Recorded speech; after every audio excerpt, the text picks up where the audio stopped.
मयुरी लईच बोलते म्हणून तिचे नरडे दाबले. विंग येथे किरकोळ वादातून पतीने गळा आवळून केला पत्नीचा खून.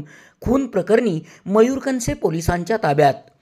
पोलिसांनी दिलेल्या माहितीनुसार कराड तालुक्यातील विंग येथे पती पत्नीच्या झालेल्या किरकोळ वादातून पतीने पत्नीचा गळा आवळून खून केल्याची घटना बुधवारी रात्री घडली.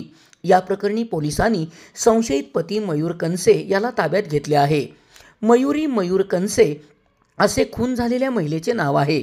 दरम्यान घटनेची माहिती मिळताच घटनास्थळाला पोलीस निरीक्षक महेंद्र जगताप यांच्यासह पोलीस कर्मचाऱ्यांनी भेट दिली. बुधवारी विंग येथे राहणाऱ्या मयुरी कनसे व मयूर कनसे या पती पत्नीत किरकोळ कारणावरून वाद झाला. हा वाद इतका टोकाला गेला की पती मयूर कनसे याने पत्नी मयुरी हिचा गळा आवळून खून केला. याबाबत कराड तालुका पोलीस ठाण्यात गुन्हा नोंद करण्यात आला असून पोलिसांनी संशयित पती मयूर कनसे याला ताब्यात घेतले आहे. SP ओरिजिन न्यूजसाठी सुनील परीट, कराड.